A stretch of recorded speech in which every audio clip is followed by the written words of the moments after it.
Hey everybody, this is Jeannie at Richland Sewing Center on Tuesday, and I'm over in the Annex classroom where I have been sewing a bunch, but I'm going to show you a few things. I have some ladies over here doing a sew-in, and they're kind of up towards the other end of the room, so they're all doing something different. So I have been back here working on my zebra, so I'm going to show you that in a few minutes, and talk about one of the special features that's on a lot of your machines. So first I'm going to show you some things that we have for sale that have just come in, and then also some classes. So this just came in. It's called Witch's Boots Felt Panel. So inside this bag is this panel with all these stocking boots all over it, enough to do a front and a back of all the styles. This is actually felt, so you can kind of see part of it. When you make these, you sew them wrong sides together around the edges. You don't have to turn them right side out, so it should be really easy. So it says, no tricks, just treats. The Witch's Boot Felt Panel has everything you need to create magically easy stockings. No extra supplies. You do have to have a sewing machine. That would probably be a good idea. Each panel includes 4 complete witch boot stockings. So the front, the back, and hanging loops, plus an enchanting collection of extra characters for embellishment. So isn't this cute? And it's $24 for the panel. So if any of you are interested, let me know. We had 6, now we have 5. One of the girls that's in here just took one. So let me know if you want one, okay? So that is a brand new thing that came in. And then just a reminder, tomorrow is the Jelly Roll Quilt class, and this is the partial one because I'm going to make a table topper out of this. And notice it's jelly rolls and then 1 background fabric, and that's what this is. So this class is at 10 o'clock tomorrow morning. It's called the Jelly Roll Quilt. So if you want to join in, give us a call. And then Thursday morning is this, and that is the Christmas Club sewing. So this is real easy piecing, and then those pretty trees, and we're going to put crystals on it too. So that's Thursday morning. Thursday evening and Friday afternoon is Quilt Club. So if you're in Quilt Club, make sure you come. And if you haven't brought your block, your challenge block, try and bring it, because when you come in, you will see that all the blocks are hanging on the wall. I haven't shown them on the live, but I will at another time because I got to walk back to the other side of the room. But I want to show you what I've been working on and tell you why I'm showing you something on the machine. So yesterday I was talking to you about the zebra and these panels, and I was showing you the Highland cow panel. This is the first one I made, which is a pig. And if you've ever come into our classroom, I also have a collage pig over here at the end of the table where I'm sitting. It sounds like I love pigs. I grew up on a farm, and we always had pigs, so I do like pigs. And they're actually supposed to be really intelligent animals. I can't really verify that for sure, but it's fun. So this is what I did. And the reason I want to show you this, a lot of times when I do a panel or something that I just want to accent it, I put a border around the outside. I've done free motion quilting here. You can kind of see it a little bit. And then I put parallel rows of stitching because I want some quilting out here in the border so that it'll lay flat and hang nice or lay on a table nice before I put the binding. So let me get this one up. I'm actually going to turn this around and show you this one. So I think I'm going to turn this around. Let me turn it. Come on. Okay. This is my zebra. So I think it turned out so good. It is totally finished, and I think it probably looks crooked. I'm trying to hold it so you can see it. And what I did after I did all the stitching, I've done blanket stitch on almost everything there. And then I did a little bit of satin stitch on this little black piece right here. And then I layered it with batting and a backing, which is here. And then I did free motion quilting. And first of all, I stitch around the actual zebra. So it's just kind of a little bit of an outline stitch to kind of echo that, because that makes it lay real nice and kind of accents the animal that you're doing, in this case, the zebra. Then I free motioned this area, so that left the borders that need to be quilted. And again, I did parallel rows of stitching all the way around each time, and I went around 3 times. So the first time I was a little bit bigger than a 4th, And then the second one, you probably can't see it, is about here. The third one is about here. So I gradually increased the distance that I was stitching around the zebra. And a lot of you have things on your machine that make that really easy. Now, I'm sitting in front of the Brother Luminaire right now. A lot of people look at the machines we sell, because we sell an amazing selection of machines in several brands. You know, we have Brother Pfaff, Viking, and Janome, and a lot of the machines have features that a lot of people say, oh, I really don't need that feature, you know, I'll probably never use it. Or a lot of people get the machines that have features and they don't learn how to use it. And my goal has always been, I want you to learn as much as you can about how to use your machine. So one of the things I'm talking about right now is the laser light.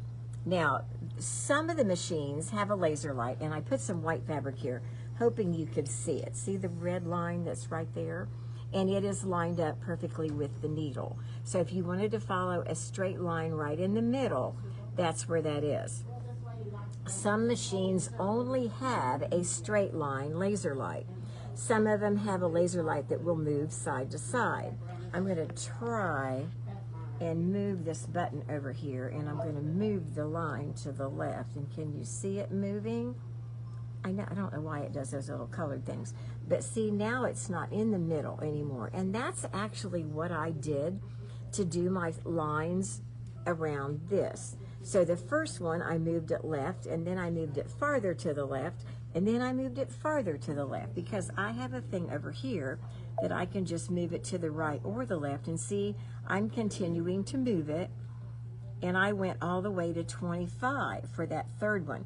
This one moves the line forward or backward, so I usually keep it as long as I can. That means it's forward here. It's up here where I can see it. And then I have colors, so I can change it to a color that will show on whatever fabric I'm using, and that makes a huge difference. Then I have something on this machine. This happens to be on the Top of the Line Brothers. It's called Sub. And if I hit the Sub, I get another choice. My favorite thing on this Sub is the grid. And so I'm going to come back over here so you can see this. This is a grid, and I can set the size of the grid. And if you wonder, why on earth would I want to do that? Well, for example, if I wanted to do those lines a certain distance apart, I know it's waving here, I can put that grid on a line and move my needle or my presser foot and keep those lines parallel. One of the easiest things that people do, a lot of people do something called grid quilting.